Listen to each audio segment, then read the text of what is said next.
விறுவிறுப்பான அரசியல் நிகழ்வுகளை பற்றிய ஆய்வுகள், நியாயங்களின் நிறம் மாறாத கூர்மையான விமர்சனங்கள், தீமைகளை சுட்டெரிக்கவும் நல்ல அரசியலை வளர்த்தெடுக்கவும் அறிவார்ந்த விவாதங்கள், இளைய தலைமுறையிடம் விழிப்புணர்வை ஊட்டும் விரிவான வரலாற்று விளக்கங்கள், கலை, இலக்கியம், ஆன்மீகம், பண்பாடுகளை படம் பிடித்து காட்டும் கருத்தோவியங்கள் வாரந்தோறும் உங்கள் தமிழருவி தர்பாரில் அணிவகுக்கும்.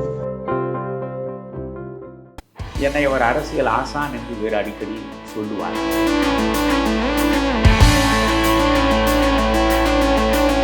களத்தில் இப்போ விஜயும் இறங்க போகிறாரு. இப்போ அவருடைய கட்சி கொடியை அறிமுகப்படுத்தியிருக்கிறாரு. அதை பற்றி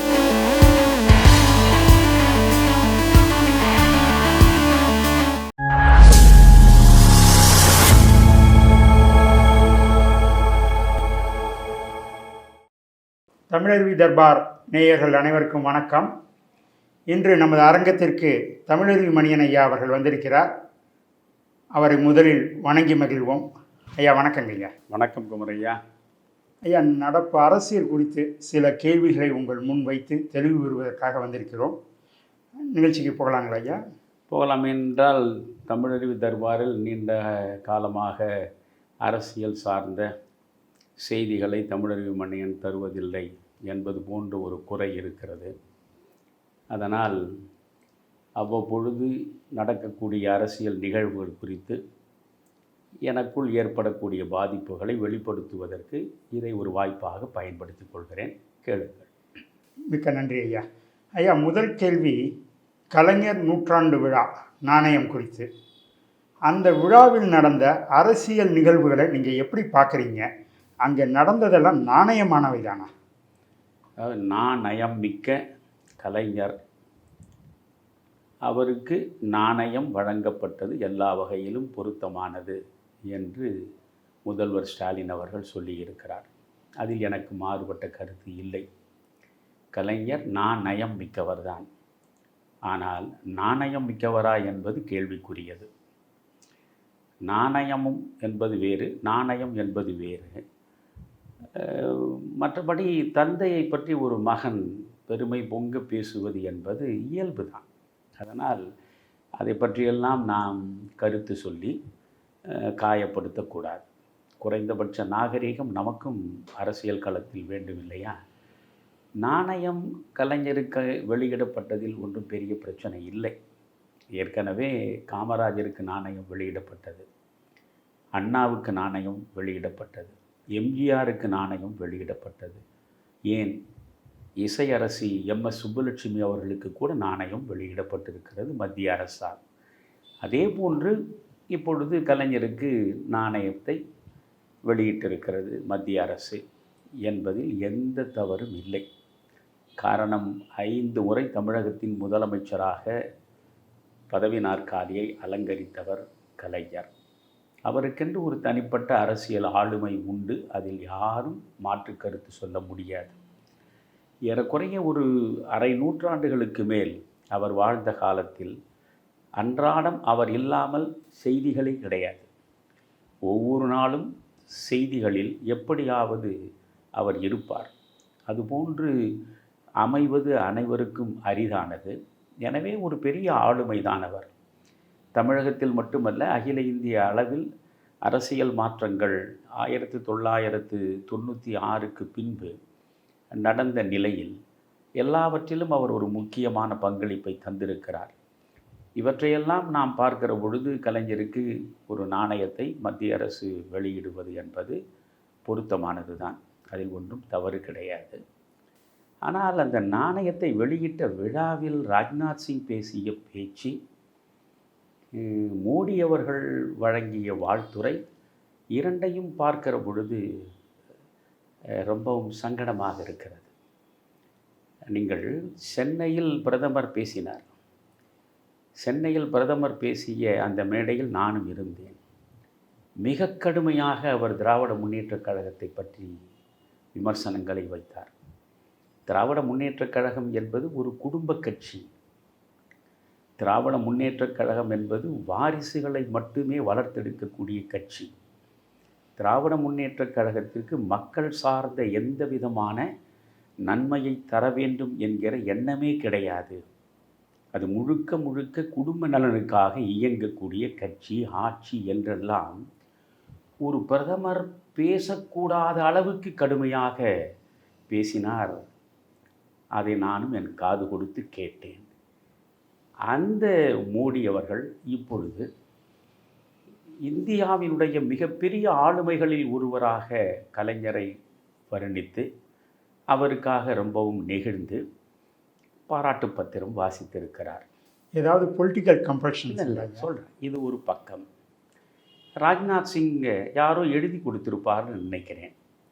ராஜ்நாத் சிங் யாரோ எழுதி கொடுத்தது தான் அவர் நன்றாக மனப்பாடம் செய்துவிட்டு வந்து பேசியிருக்கலாம். காரணம், அதில் மிக முக்கியமாக பார்க்கின்ற பொழுதே கிடைக்கக்கூடிய ஒரு தவறு, 1960 இன்று வரை தொடர்ந்து ஆட்சியில் இருந்து ஒரு சரித்திர சாதனையை படைத்திருக்கக்கூடிய ஒரே கட்சி இந்தியாவிலேயே திராவிட முன்னேற்றக் கழகம்தான் என்று ராஜ்நாத் சிங் அவர்கள் பேசியிருக்கிறார். அப்படி என்றால் அவருக்கு அரசியல் தெரியவில்லை என்பது அதன் மூலம் நாம் அறியக்கூடிய செய்தியா, அல்லது எழுதி கொடுத்தவர் தவறாக எழுதி கொடுத்ததை அவர் அப்படியே படித்து விட்டார் என்பதாக நாம் புரிந்து கொள்ளக்கூடியதா? யோசிக்க வேண்டும். 13 ஆண்டுகளுக்கு மேல் அஞ்ஞாத வாசம் செய்த கட்சி திமுக கழகம். எம்ஜிஆர் உயிரோடு இருந்த காலம் தொட்டு 1977 எம்ஜிஆர் ஆட்சியை கைப்பற்றினார். அவர் இறக்கின்ற வரையில் ஆட்சி நாற்காலியின் பக்கமே திமுக கழகத்தினால் வர முடியவில்லை. இவற்றையெல்லாம் புரிந்து வைத்து கொள்ளாமல், தமிழகத்தினுடைய அரசியலை தெளிவாக தெரிந்து வைத்து கொள்ளாமல், ஒருவரை புகழ வேண்டும் என்பதற்காக எல்லை மீறி தவறான தகவல்களை தந்து புகழக்கூடிய நிலைக்கு அவர் தள்ளப்பட்டிருக்கிறார். மோடி வாழ்த்துக்களை வழங்கக்கூடிய அளவுக்கு அவருக்கு ஒரு நிர்பந்தம் ஏற்பட்டிருக்கிறது என்றால் எல்லாம் 400 செய்த மாயம்தான். 400 என்று அவர்கள் 4000 திவ்யம் பிரபந்தம் போல 400 திவ்ய பிரபந்தத்தை மேடைதோறும் முழங்கினார்கள் இல்லையா? அது 240ஆக மாறி மற்றவர்களுடைய ஆதரவை பெற்றுத்தான் நாம் எதையும் செய்ய முடியும் என்கிற இடத்தில் வந்துவிட்ட பிறகு இந்த சந்தர்ப்பவாத அரசியலை இவர்களால் செய்யாமல் இருக்க முடியவில்லை. நீங்கள் இன்னொன்றையும் யோசிக்க வேண்டும். நான் நினைந்து பார்க்கிறேன், 1969 காங்கிரஸ் இரண்டாக பிளவுபட்டது. அப்படி பிளவுபட்ட நிலையில் ஆட்சி பொறுப்பிலே இருந்த இந்திரா காந்தி பெரும்பான்மையை இழந்து விட்டார்.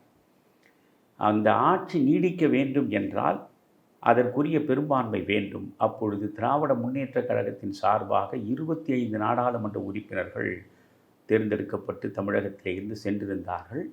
இரா செழியன் அவர்கள் அதற்கு அப்பொழுது தலைவராக இருந்தார் நினைக்கிறேன், நாடாளுமன்ற குழுவுக்கு. இந்த 25 திராவிட முன்னேற்றக் கழக உறுப்பினருடைய ஆதரவும் இந்திய கம்யூனிஸ்ட் கட்சியினுடைய ஆதரவும் இருந்த நிலையிலே தான் அவர் 69 கட்சி பிளவுபட்ட பிறகும் 71 வரை தொடர்ந்து ஆட்சியில் நீடிக்க முடிந்தது. அன்று திராவிட முன்னேற்றக் கழகமும் கம்யூனிஸ்ட் கட்சியும் அவர் பக்கத்தில் இல்லை என்றால் 69 காங்கிரஸ் பிளவுபட்ட நேரத்திலேயே அவர் ஆட்சியை இழந்திருப்பார். அப்படி இழக்காமல் அவர் இருந்ததற்கு காரணம் திமுக வழங்கிய ஆதரவு. அதற்காக அந்த நேரத்தில் தமிழகத்திற்கு வந்த இந்திரா காந்தியை கலைஞர் அவர்கள் அண்ணா சமாதியை சுற்ற வைத்தார். வேறு வழி இல்லை இந்திரா காந்திக்கு. அரசியல் நிர்பந்தம், ஆட்சியில் இருக்க வேண்டும், பதவியை தக்க வைத்து கொள்ள வேண்டும். இவர்களிடம் 25 எம்பிக்கள் இருக்கிறார்கள். எனவே அண்ணா சமாதியை சுட்ட சொன்னாலும் சுற்றி இருப்பார், வேறு ஒரு சமாதியை சுட்ட சொன்னாலும் சுற்றி இருப்பார். அன்று கலைஞர் அந்த நிர்பந்தத்திற்கு உள்ளாக்கி அண்ணா சமாதியை சுற்ற வைத்தார். இன்று இவர்களிடம் 22 நாடாளுமன்ற உறுப்பினர்கள் திமுகவுக்கு மட்டும் இருக்கிறார்கள். இந்த கூட்டணியில் இருப்பவர்கள் அத்தனை பேரும் இவர்கள் செல்லுகிற இதே பாதையில் செல்வார்களா என்பது சந்தேகம். காங்கிரஸ் கட்சியோ அல்லது கம்யூனிஸ்டுகளோ மற்றவர்களோ நீங்கள் உடனடியாக மோடியை ஆதரிப்பது என்ற ஒரு நிலைப்பாட்டில் நின்றால் இவர்களும் உடன் வருவார்களா என்பது சந்தேகம். ஆனால் 22 எம்பிக்கள் இருக்கிறார்களே, திமுக கழகம் எதை சொன்னாலும் அப்படியே பின்பற்றுவதற்கு ஒரு கால். இது மறைமுகமாக நிதிஷ்குமாருக்கும் நாயுடுவுக்கும் வழங்கி இருக்கிற ஒரு எச்சரிக்கை தான். உங்கள் சந்திரபாபு நாயுடுவுடைய 16 நாடாளுமன்ற உறுப்பினர்களையும் நிதிஷ்குமாருடைய 12 நாடாளுமன்ற உறுப்பினர்களையும் மட்டும் வைத்துக்கொண்டு எவ்வளவு காலம் நாம் நடப்பது? இந்த 22 நமக்கு பக்கத்துணையாக இருந்தால் எவ்வளவு சுகமாக இருக்கும். அந்த நிலைப்பாட்டில் அவர்கள் வருவதனாலே தான் நீங்கள் தேர்தலுக்கு முன்பிருந்தே இந்த நாணயத்தை வெளியிடுவதற்கான முயற்சிகளை திமுக கழகம் மேற்கொண்டது. ஆனால் அதற்கு மத்திய அரசு அனுமதி தரவில்லை. ரீடிங் பிட்வீன் த லைன்ஸ் என்பது தான் முக்கியம். நாடாளுமன்ற தேர்தல் வருவதற்கு முன்பே கலைஞருக்கு 100 ரூபாய் இந்த நாணயத்தை வெளியிட வேண்டும் மத்திய அரசு என்று திரும்ப திரும்ப முதல்வர் வற்புறுத்தி கொண்டிருந்தார். ஆனால் அப்பொழுது அதற்கு இணங்கவில்லை அவர்கள். ஆனால் இப்பொழுது இவர்களுடைய நிலைப்பாடு என்ன? இந்த 22 நாடாளுமன்ற உறுப்பினர்கள் நம் பக்கம் இருந்தால் நல்லது என்று நினைக்கிற பொழுது நாணயத்தை வெளியிடுவதற்கு அவர்கள் அனுமதியும் கொடுத்தார்கள். அனுமதியை கொடுத்த பிறகு கலைஞருடைய மகன் அல்லவா ஸ்டாலின். எனவே தந்தை வழியில் எப்படி தங்களுடைய 25 எம்பிக்களை வைத்துக்கொண்டு இந்திரா காந்தியை அண்ணா சமாதியை சுற்ற வைத்தார் கலைஞர், அதேபோல் நம்முடைய ஸ்டாலின் ராஜ்நாத் சிங்கை வரவழைத்து கலைஞருடைய நினைவிடத்தை சுற்ற வைத்திருக்கிறார். நினைவிடத்தை சுற்றுவது என்பது தவறு கிடையாது. ஒரு மறைந்துவிட்ட ஒரு தலைவருக்கு மரியாதை செலுத்துவது என்பது தவறு கிடையாது. ஆனால் இதுவரை எத்தனை முறை நீங்கள் தமிழ்நாட்டிற்கு வந்திருக்கிறீர்கள்? நீங்கள் வந்த பொழுதெல்லாம் அண்ணா சமாதிக்கு போனீர்களா? அல்லது நீங்கள் ஜெயலலிதா சமாதிக்கு போனீர்களா? அல்லது கருணாநிதி சமாதிக்கு போனீர்களா? இன்று நீங்கள் போவதற்கு காரணம் என்ன? அவர்கள் காட்டிய புகைப்பட கண்காட்சியெல்லாம் பார்த்து பார்த்து வியக்கிறாராம் ராஜ்நாத் சிங். அப்படி என்றால் என்ன பொருள்? உங்களுக்கு பதவியில் இருக்க வேண்டும். பதவியில் இருப்பதற்கு யாருடைய ஆதரவையும் பெறுவதற்கு நீங்கள் தயார். இது சந்தர்ப்பவாத அரசியல் இல்லையா? நேற்று வரையில் திராவிட முன்னேற்றக் கழகம் சித்தாந்த எதிரி எங்களுக்கு என்று சொன்னவர்கள் நீங்கள் தானே. இன்றைக்கு அவர்கள் சித்தாந்த எதிரியாக இல்லையா உங்களுக்கு? அண்ணாமலை தமிழகத்தில் ஒவ்வொரு நாளும் சித்தாந்த எதிரியாக திமுக கழகத்தை நிறுத்தி எவ்வளவு கடும் விமர்சனங்களை கலைஞருக்கு எதிராகவும் கலைஞர் ஆட்சிக்கு எதிராகவும் திமுக கழகத்திற்கு எதிராகவும் வைத்திருக்கிறார். இப்பொழுது அவரும் போய் அங்கே நிற்கிறார்.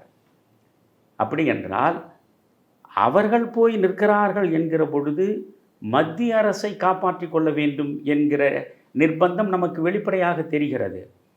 இவர்கள் அதற்காக வளைந்தும் நெகிழ்ந்தும் வரவேற்பு ராகம் வாசிக்கிறார்கள் என்கிற பொழுது இவர்களுக்கு உண்டான பிரச்சனைகள் என்னென்ன இருக்கின்றன, அந்த பிரச்சனைகளிலிருந்து விடுபடுவதற்கான தேவை இருக்கிறது. 2 பேருக்கும் மத்திய அரசை ஆதரிக்க வேண்டிய, வெளிப்படையாக ஆதரிக்க முடியாமற் போனாலும் மறைமுகமாக தழுவிக்கொள்ள வேண்டிய தேவை திமுகவுக்கு இருக்கிறது. திமுகவை வெளிப்படையாகவே ஆதரித்து தக்க வைத்து கொள்ள வேண்டும் என்கிற அளவுக்கு தேவை இன்றைக்கு பாஜகவுக்கு இருக்கிறது. எனவே 2 பேரும் மாறி மாறி தழுவிக்கொள்கிறார்கள். இந்த தழுவல் மகாபாரதத்தை வைத்துக்கொண்டு நீங்கள் பார்த்தால் இதற்கு பெயர்தான் திருதராஷ்டிர தழுவல். உண்மையிலேயே பாரதிய ஜனதா கட்சியின் மீது திமுகவுக்கு எந்த மரியாதையும் பெரிதாக கிடையாது. திமுகவின் மீதோ திமுகவின் தலைமையின் மீதோ மிகப்பெரிய பற்றோ பாசமோ பரிவோ மோடிக்கோ மோடியின் பாஜகவுக்கோ கிடையாது. ஆனால் அவர்கள் இவர்களை தழுவுவதும் இவர்கள் அவர்களை தழுவுவதுமாக இருப்பதை பார்க்கிற பொழுது அன்போடு துரியோதனனை தழுவி அப்படியே இறுக்கி நொறுக்கி வீழ்த்திவிட திருதராஷ்டிரன் முனைந்தானே, அதற்கு பெயர்தான் திருதராஷ்டிர தழுவல், பீமனை ஒழிப்பதற்காக. ஏனென்றால் தன்னுடைய 6 உயிர் மகன் துரியோதனனை போர் முறைக்கு மாறாக தொடையின் கீழே, இடுப்புக்கு கீழே நீங்கள் அடிக்கக்கூடாது.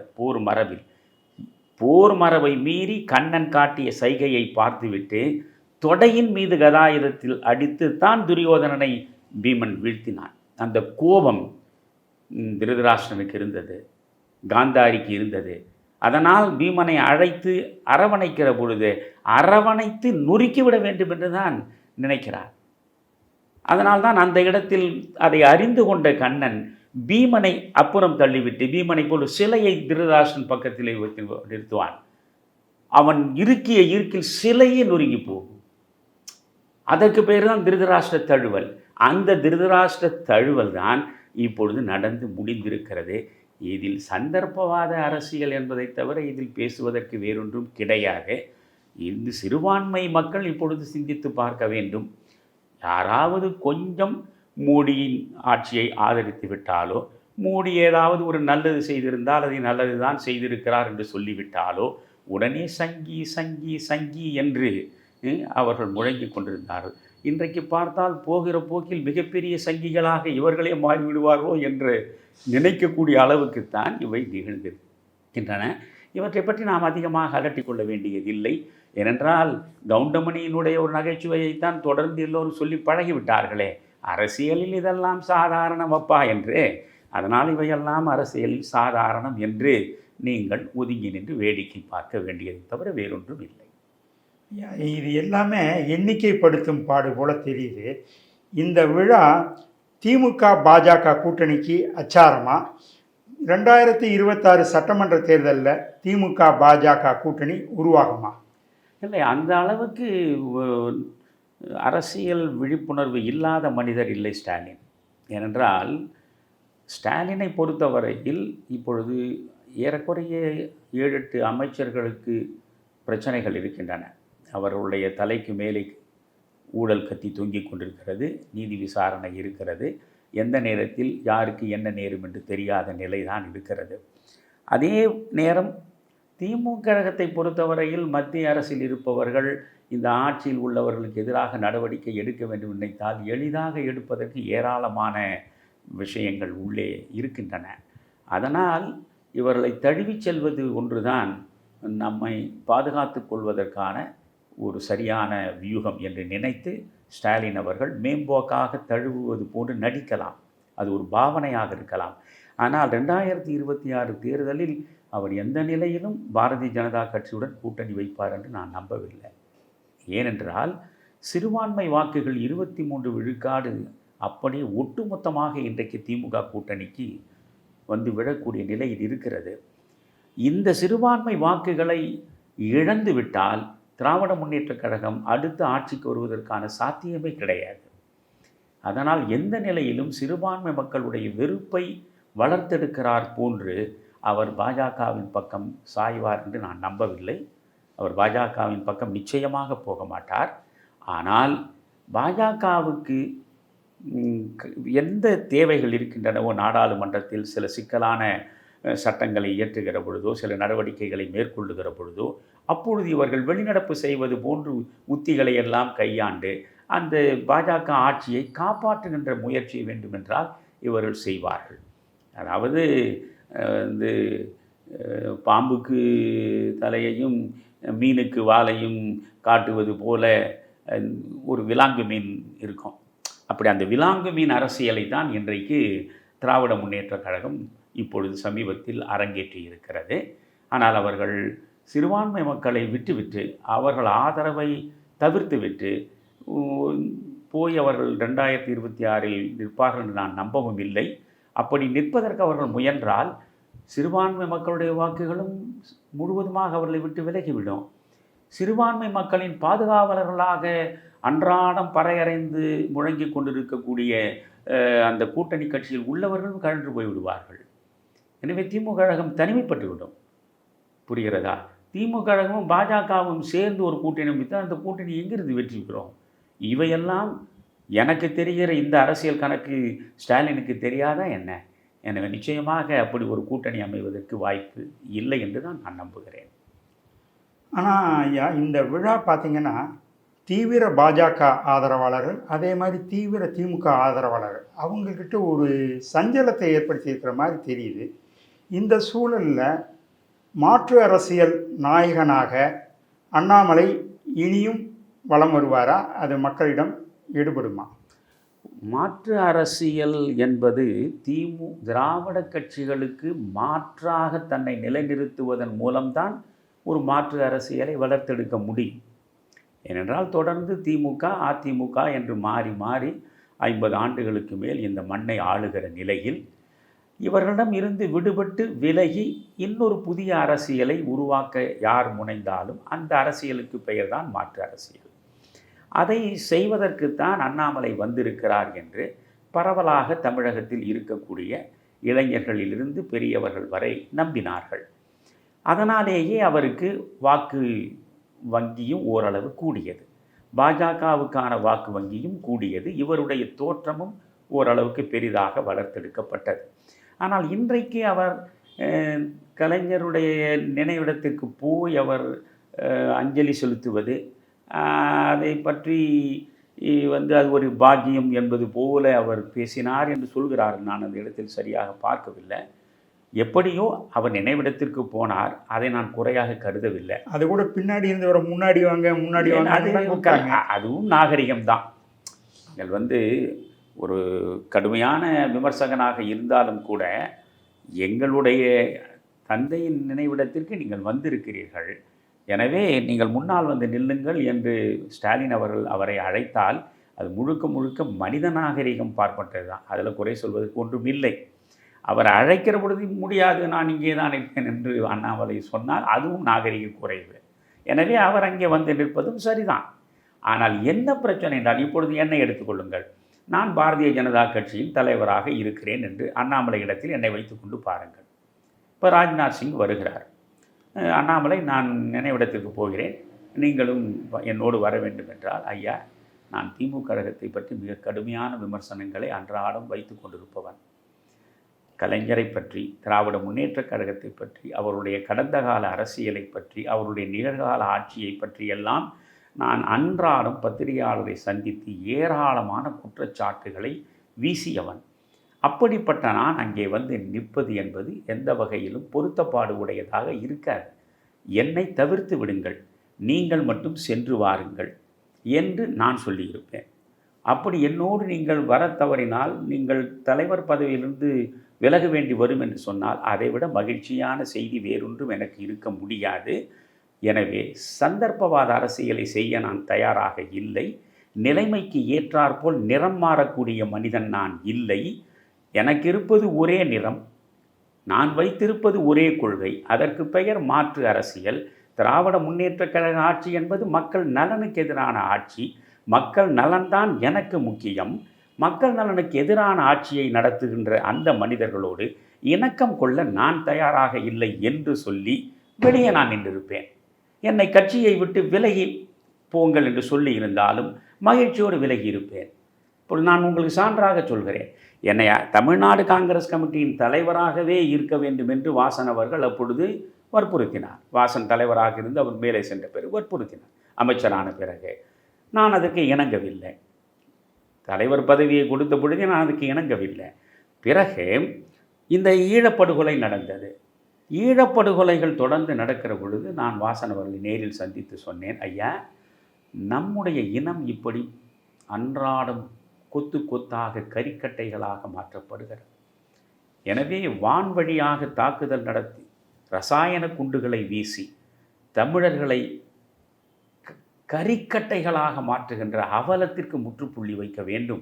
நான் சோனியா காந்தி அவரிடம் ஒரு சந்திப்பதற்கு நேரம் கேட்டு அவரை சந்தித்து அவரிடம் நான் சொல்ல விரும்புகிறேன், நீங்கள் எல்டிடிக்கு எதிராக நீங்கள் படை நடத்துவதில் எனக்கு பிரச்சனை இல்லை, ஆனால் இந்த இனத்தையே அழிப்பதற்கு ராஜபக்சே உங்களை பயன்படுத்தி கொள்ளுகிற நிலையிலிருந்து நீங்கள் தயவு செய்து யோசிக்க வேண்டும். வான்வெளியிலிருந்து ரசாயன குண்டுகள் வீசப்படுவது உடனடியாக நிறுத்தப்பட வேண்டும் என்று நான் சோனியா காந்தி அம்மையரிடம் சொல்ல இருக்கிறேன் ஐயா என்று சொன்னேன். உடனே வாசன் சொன்னார், ஐயா, இதையெல்லாம் சோனியா காந்தி காது கொடுத்து கேட்பாரா? அதையெல்லாம் செய்வார் என்று நீங்கள் நினைக்கிறீர்களா என்று கேட்டார். நான் சொன்னேன், ஏஐசிசி உறுப்பினர் நான், அகில இந்திய காங்கிரஸ் கமிட்டியினுடைய தலைவர், என்னை போன்றவர்கள் வாக்களித்து தேர்ந்தெடுத்தால் தான் அவர் தலைவராக இருக்க முடியும். எனவே அவரை தலைவராக தேர்ந்தெடுக்கிற தகுதி உள்ளவன் நான் அவரை சந்தித்து என் இனத்தை காப்பதற்கான கோரிக்கை வைப்பதற்கு கூட அங்கே இடமில்லை என்றால், என் இனத்தை, என் மொழியை, என் மக்களை காப்பதற்கு இந்த காங்கிரஸ் துணை நிற்காது என்றால் இந்த காங்கிரஸ் கட்சியில் நான் எதற்கு இருக்க வேண்டும்? எனவே காங்கிரஸிலிருந்து நான் முற்றாக விலகிக் கொள்கிறேன் என்று சொல்லிவிட்டு விலகி வெளியே வந்த பிறகுதான் காந்திய மக்கள் இயக்கத்தை நான் தொடங்கினேன். புரிகிறதா? அதனால் உங்களுக்கு எப்படியாவது பதவியை தக்க வைத்து கொள்ள வேண்டும், எப்படியாவது நீங்கள் அதாவது என்ன சொல்வது, அந்த விளம்பர வெளிச்சத்திலேயே நம்மை எப்பொழுதும் காட்டிக் கொண்டிருக்க வேண்டும். அதுதான் விளம்பர வெளிச்சம், அந்த லைம் லைட்டு தான் எப்பொழுதும். ஒவ்வொரு அரசியல்வாதிக்கும் அது ஒரு மனநோய். அன்றாடம் பத்திரிகையை திறந்து பார்த்தால் நம்முடைய பெயர் வந்திருக்கிறதா, நம்முடைய ஃபோட்டோ வந்திருக்கிறதா, நாம் சொன்ன செய்தி வந்திருக்கிறதா என்பதெல்லாம் பார்ப்பார்கள். நீங்கள் பாருங்கள், நான் பத்திரிகைகளுக்கு அறிக்கை கொடுத்தே பல காலம் ஆகிவிட்டது. புரிகிறதா? ஏனென்றால் அவர்களுடைய பார்வையில், இன்றைக்கு பத்திரிகைக்காரர்களுடைய பார்வையில், நீங்கள் சாராயம் காய்ச்சினீர்களா, நீங்கள் கருப்பு பணம் வைத்திருப்பவரா, நீங்கள் கொள்ளையடிப்பவரா, நீங்கள் எல்லா விதமான தவறுகளையும் செய்து ஏராளமான சொத்துக்களை சேர்த்து வைத்து அந்த சொத்தை வைத்துக்கொண்டு நீங்கள் பெரிய அளவுக்கு பணத்தை கொடுத்து ஆட்களை திரட்டி மாநாடு போட்டு உங்கள் சக்தியை காட்டுகிறீர்களா? அப்பொழுதுதான் உங்களுக்கான முக்கியத்துவம் இன்றைய அரசியல் உலகத்தில் கிடைக்கும். ஊடகங்களிலும் உங்களுக்கான முக்கியத்துவம் கிடைக்கும். நீங்கள் ஒழுக்கமானவரா, நீங்கள் உண்மையானவரா, நீங்கள் நேர்மையானவரா, அவையெல்லாம் கணக்கிலேயே வராது. நீங்கள் கண்ணதாசன் ஒரு அற்புதமான கவிதை எழுதியிருப்பான். பொய்யப்பன் சபையிலே கைகட்டி நிற்பனேல் பொருளப்பன் துணை கிடைக்கும், பொருளப்பன் துணையோடு சூதாடி பார்ப்பனேல் புகழப்பன் நிலை கிடைக்கும், மெய்யப்பன் தன்னையே நம்பினேன் அவன் என்னை வீணப்பன் ஆக்கிவிட்டான். ஏன்னா அழகான கவிதை பாருங்க. பொய்யப்பன் சபையிலே கைகட்டி நிற்பனேல் பொருளப்பன் துணை கிடைக்கும், பொருளப்பன் துணையோடு சூதாடி பார்ப்பனேல் புகழப்பன் நிலை கிடைக்கும், மெய்யப்பன் தன்னையே நம்பினேன் அவன் என்னை வீணப்பன் ஆக்கிவிட்டான். இதுதான் தமிழறிவனின் நிலை. மெய்யப்பனை நம்பி அறம் சார்ந்த வாழ்வை வாழ வேண்டும், எந்த வகையிலும் மக்கள் நலன் சார்ந்து சிந்திக்க வேண்டும் என்பதற்காகத்தான் நான் எடுத்திருக்கேன். என்னுடைய எந்த முடிவுகளாக இருந்தாலும் சரி, 55 ஆண்டுகளில் நான் எடுத்த அரசியல் முடிவுகள் எதுவாக இருந்தாலும், அது ரஜினிகாந்தை ஆதரித்தது, வைகோவை ஆதரித்தது என்பதை பற்றியெல்லாம் பலர் பலவிதமாக குறை சொல்வார்கள். அது குறித்து நான் கவலைப்படவில்லை. எனக்கு இந்த திராவிட முன்னேற்றக் கழக ஆட்சியிலிருந்து மக்களை விடுவிக்க வேண்டும், மாற்று அரசியலை வளர்த்தெடுக்க வேண்டும். அது என்னுடைய சக்தியின் மூலமாக நடக்காது என்றால், அப்படி சக்தி உள்ளவர்களை ஒன்றாக திரட்டியாவது அதை சாதிக்க வேண்டும் என்ற நிலைப்பாட்டிலிருந்து என்றாவது நான் மாறி இருக்கிறேனா? நிறம் மாறிய அரசியலை ஒருபோதும் நான் நடத்தியதில்லை. சந்தர்ப்பவாத சாகசத்தில் நான் ஒருபோதும் ஈடுபட்டதும் கிடையாது. அதனால் நீங்கள் நெளிவும் சுழிவுமாக வளைந்தும் குழைந்தும் நடக்கக்கூடிய அரசியல்வாதிகள் ஒருவராக இருந்து பணம் பெறலாம், பதவிகளை பெறலாம், சுகங்களை அனுபவிக்கலாம். இவையெல்லாம் வேண்டாம் என்று மறுதளித்த மனோநிலையோடு இருக்கக்கூடியவனுக்கு இன்றைய அரசியலில் உரிய இடம் இல்லை. மக்களும் அது குறித்து கவலைப்படுவதும் இல்லை. மக்களுக்கே இன்றைக்கு தவறான மனிதர்கள் தான் தேவைப்படுகிறார்கள். நான் அதனால தான் ஒரு நேர்காணலும் சொன்னேன். இப்பொழுது நல்ல மேய்ப்பனை ஆடுகளே நம்புவது கிடையாது. அதனால் நீங்கள் காமராஜர் மக்கள் கட்சி பின்னாலே கோடிக்கணக்கில் மக்கள் திரண்டு விட்டார்களா என்ன? ஆனாலும் நமக்கு சுதர்மம் என்று ஒன்று இருக்கிறது. உண்மையாகவும் நேர்மையாகவும் ஒழுக்கமாகவும் வாழ்க்கை முழுவதும் வாழ வேண்டும். படியாத கரங்களோடு தான் நம்முடைய கடைசி மூச்சை நாம் விட்டுவிட்டு இந்த மண்ணுலகிலிருந்து விடைபெற்று செல்ல வேண்டும் என்கிற ஒரு தவம். அந்த தவத்தின் அடையாளம்தான் காமராஜர் மக்கள் கட்சி. இந்த காமராஜர் மக்கள் கட்சியில் இன்றைக்கும் இவ்வளவு பேர் இருக்கிறார்கள் என்றால் என் வாழ்வியலை பார்த்து வியந்து நிற்பவர்கள் தான் அவர்கள். இது போதும் எனக்கு என்று நான் நினைக்கிறேன். புரிகிறதா உங்களுக்கு? ஆனால் அண்ணாமலைக்கு இது போதவில்லை. அதனால் இப்பொழுது என்ன ஆகிறது? அண்ணாமலையினுடைய அந்த தோற்றம் சரிந்து விடுகிறது. இப்பொழுது அண்ணாமலை நீங்கள் திமுகவோடு போக சொல்கிறீர்களா? சரி. கலைஞருடைய நினைவிடத்துக்கு வர வேண்டுமா? சரி. திமுகவோடு இணக்கமான சூழலை வளர்த்தெடுக்க வேண்டுமா? சரி என்று புறப்பட்டு விட்டால் நேற்று வரை நீங்கள் பேசிய பேச்சு என்ன? மக்கள் உங்கள் மீது வைத்த நம்பிக்கை என்ன? 5 லட்சத்துக்கு மேற்பட்ட மக்கள் உங்களுக்கு கோவையில் வாக்களித்திருக்கிறார்களே, அந்த வாக்குகள் அனைத்தும் எந்த அடிப்படையில் வந்தது? மாற்று அரசியலை கொடுக்கக்கூடிய மனிதன் நீங்கள் என்று நினைத்து அவர்கள் அதை வழங்கினார்கள். இதை அண்ணாமலை சிந்திக்க வேண்டும். அண்ணாமலையை பொறுத்தவரையில் நான் எதையும் சொல்லி காயப்படுத்த விரும்பவில்லை. ஒன்று, அவரவர் நிலைப்பாட்டில் நிற்பதற்கு அவரவருக்கு உரிமை இருக்கிறது.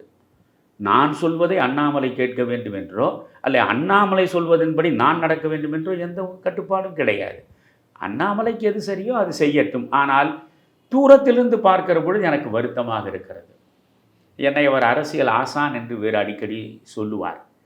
அதனால் நான் சொல்கிறேன், நான் ஒரு முறை சொல்லியிருக்கேன், தந்தை நிலையில் நான் அண்ணாமலையை மகனாக பார்க்கிறேன் என்று கூட சொல்லியிருக்கிறேன். வருத்தமாக இருக்கிறது. நீங்கள் நின்றால் இப்படி நிற்க வேண்டும். புரிகிறதா? நீங்கள் சூழலுக்கேற்றாற்போல் வளைந்து கொடுப்பதா என்றால் நீங்கள் மற்ற தலைவர்களைப் போல் நீங்கள் ஒருவராகி விடுகிறீர்கள். நான் தான். இந்த திராவிட முன்னேற்றக் கழக ஆட்சி என்னிடம் ஒரு மிக முக்கியமான மனிதர். அவர் என்னிடமே தொலைபேசி தொடர்பு கொண்டு கேட்டிருக்கிறார், தமிழருவி, உங்களுக்கு ஏன் திமுகவின் மீது இவ்வளவு வன்மம் இருக்கிறது என்று கேட்டார். நான் சொன்னேன், தயவு செய்து நீங்கள் சரியாக என்னை புரிந்து கொள்ளுங்கள், பிறரை புரிந்து கொண்டு பேசாதீர்கள். எனக்கு திமுகவின் மீது வருத்தமே கிடையாது. புரிகிறதா? திமுகவில் உள்ளவர்களுடைய வாழ்வியல் குறித்து தான் நான் விமர்சனங்களை வைக்க விரும்புகிறேன். இப்படி ஒரு கட்சி, ஒரு சில அடிப்படை நியாயங்களுக்காக உருவான கட்சி அது. ஆனால் அந்த கட்சி எவற்றையெல்லாம் சொன்னதோ அவற்றுக்கு முற்றிலும் மாறாக ஒரு குடும்ப கட்சியாக சிரித்து விட்டது. அந்த கட்சிக்குள்ளேயே ஒவ்வொரு மாவட்டத்தில் இருக்கக்கூடியவர்களும் அவரவர் குடும்பத்திற்குள்ளே கட்சியை சிறைப்படுத்தி விட்டார்கள். ஒவ்வொரு மாவட்டத்திலும் அப்படியே இது மாநிலத்திலிருந்து மாவட்டத்திலிருந்து பிறகு வட்டார அளவுக்கு குடும்பமாக இந்த கட்சியை கபலீகரம் செய்து விட்டார்கள். இவர்கள் மக்கள் நலனுக்காக வந்ததாக சொல்லி முழுக்க தங்கள் சொந்த நலனுக்காக மட்டுமே இவர்கள் இயங்குகிறார்கள். தவறான வழிகளில் இவர்கள் பொருளீட்டி இவர்கள் ஒரு மிக மோசமான நிலைக்கு அரசியலை கொண்டு போய் விட்டார்களே. அதிலிருந்து இந்த அரசியல் விடுபட வேண்டும் என்பதை தவிர எனக்கு எந்த தனிநபரிடமும் எந்த பகைமையும் கிடையாது. திராவிட முன்னேற்றக் கழகத்தின் மீது எந்த வெறுப்புணர்வும் கிடையாது. நீங்கள் இதே திராவிட முன்னேற்றக் கழகம் மிகச்சிறந்த முறையில் நடைபெறுமானால், மிகச்சிறந்த மனிதர்களை வைத்துக்கொண்டு மக்கள் நலனுக்காகவே அர்ப்பணிக்கக்கூடிய தேவ மனிதர்களாக இருந்து இந்த திமுக கழகத்தை இவர்கள் இந்த இனத்திற்காகவும் மொழிக்காகவும் மக்களுக்காகவும் இவர்கள் நடத்துவது என்று முடிவெடுத்தால் அதைவிட மகிழ்ச்சி தரக்கூடியது வேறொன்றும் எனக்கு இருக்க முடியாது.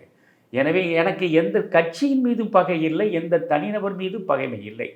திமுக கழகம் என்பது அது எப்பொழுது ஆட்சிக்கு வந்தாலும் மக்கள் நலனுக்கு எதிரான முடிவுகளை எடுத்து சொந்த நலனுக்காகவே அது இயங்குகிறது. தவறான வழியில் பொருளீட்டுகின்ற மனிதர்கள் தான் தலைமை பீடங்களை அலங்கரிக்கிறார்கள் என்பதில் இருக்கக்கூடிய வருத்தத்தை தான் நாம் வெளிப்படுத்துகிறோம். இதை அண்ணாமலை சொன்னார் என்பதனால் அண்ணாமலையை மாற்று அரசியலுக்காக வந்திருக்கிற ஒரு மனிதன்.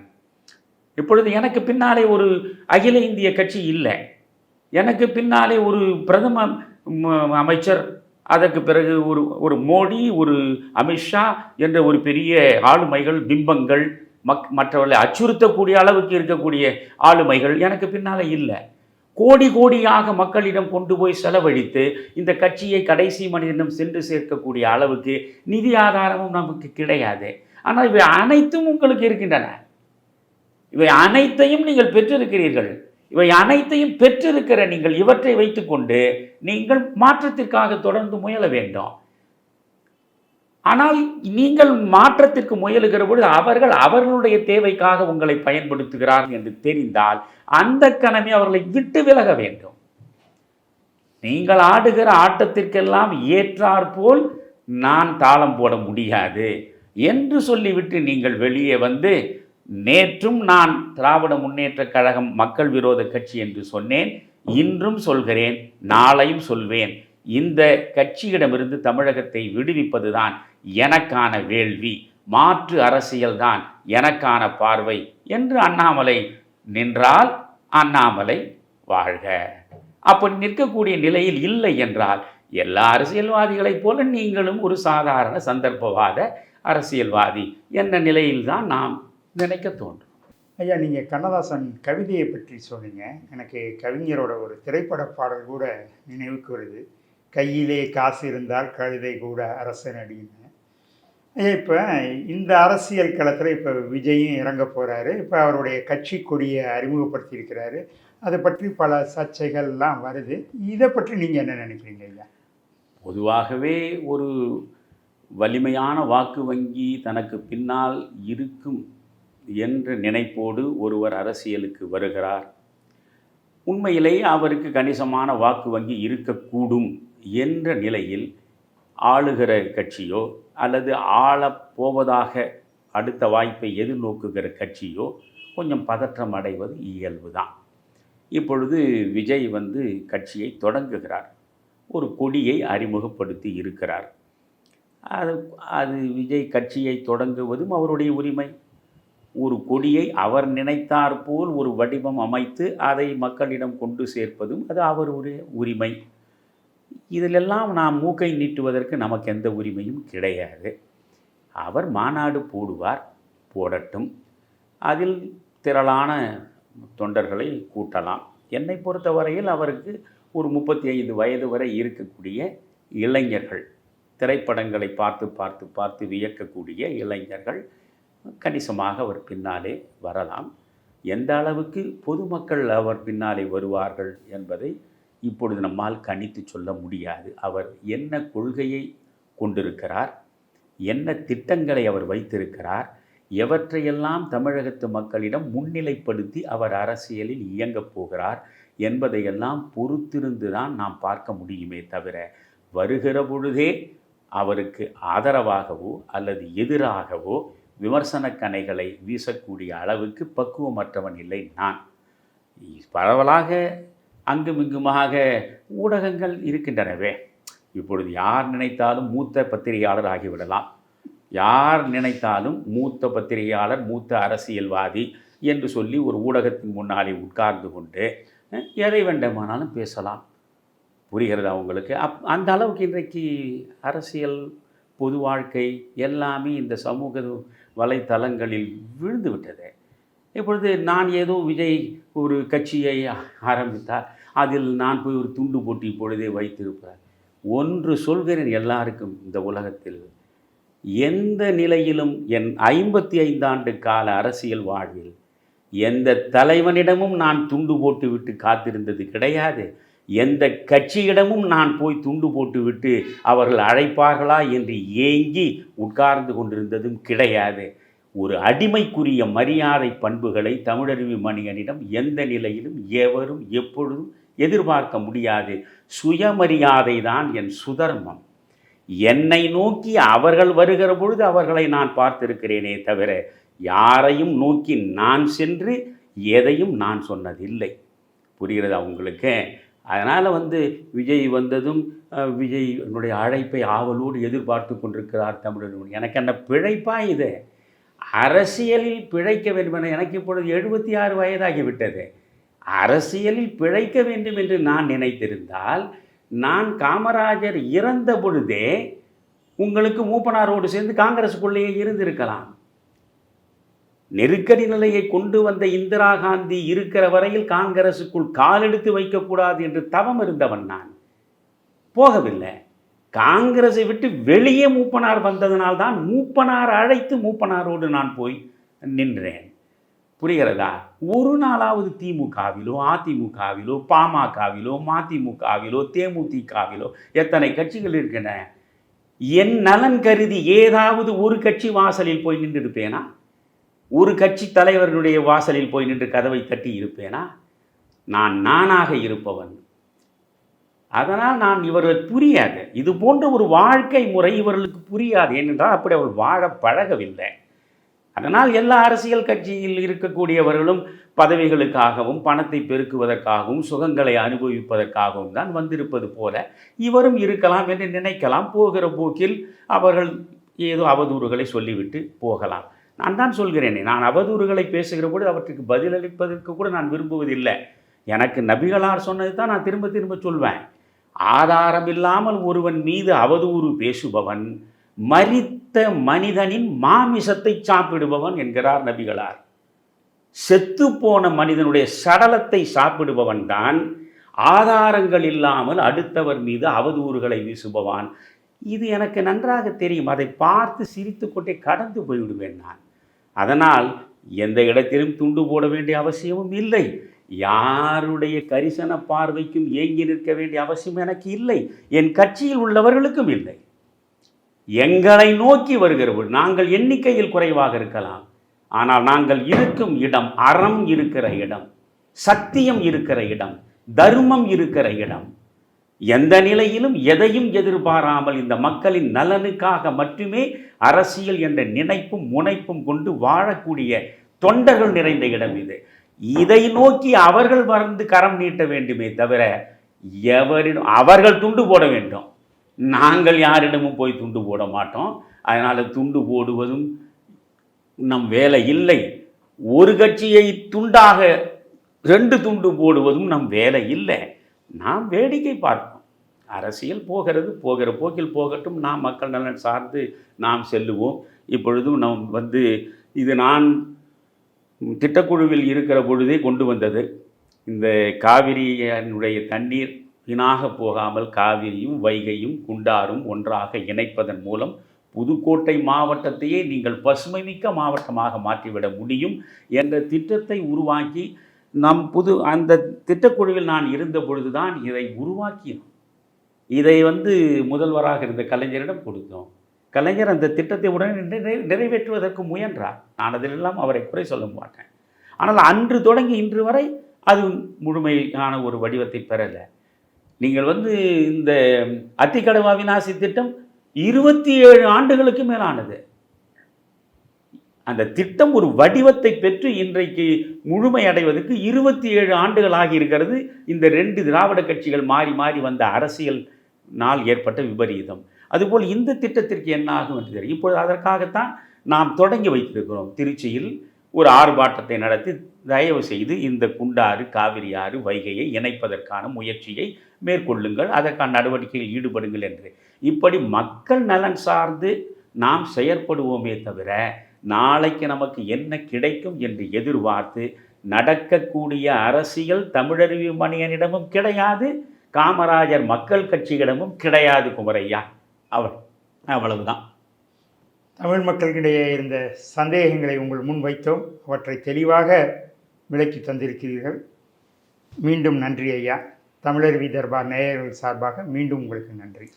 மிக்க மகிழ்ச்சி குமரையா. இது போன்று சந்தர்ப்பம் நேரும் பொழுதெல்லாம் பேசலாம். நான் இப்பொழுது தொடர்ந்து அரசியலையே பேசி கொண்டிருப்பது என்ற நிலைப்பாட்டிலிருந்து கொஞ்சம் விலகி நிற்கிறேன். ஏனென்றால் இன்றைய அரசியல் என்பது பார்க்கும் பொழுது அருவருப்பாக இருக்கிறது. இந்த அரசியல் களத்தில் நாம் நின்று பணியாற்றுவதற்கான சூழலே இல்லை. மாசுபடிந்து விட்டது. சுற்றுப்புறச் சூழல் கெட்டுவிட்டது என்று சொல்கிறோம் அல்லவா? அது சுற்றுப்புறச் சூழல் கெடுவதை விட அரசியல் களத்தில் இருக்கிற சுற்றுப்புறச் சூழல் மிக மிக மோசமாக கெட்டு கிடக்கிறது. அதனால் நான் அதிகமாக அரசியல் பேசவும் இப்பொழுது விரும்புவதில்லை. ஆனாலும் எப்பொழுதாவது மக்களுக்கு சிலவற்றை நாம் தெளிவுபடுத்த வேண்டும் என்கிற தேவையை நான் உணர்கிற பொழுது உங்களுக்கு நிச்சயமாக நான் நேர்காணல் தருகிறேன். நன்றி, வணக்கம். மிக்க மகிழ்ச்சி ஐயா.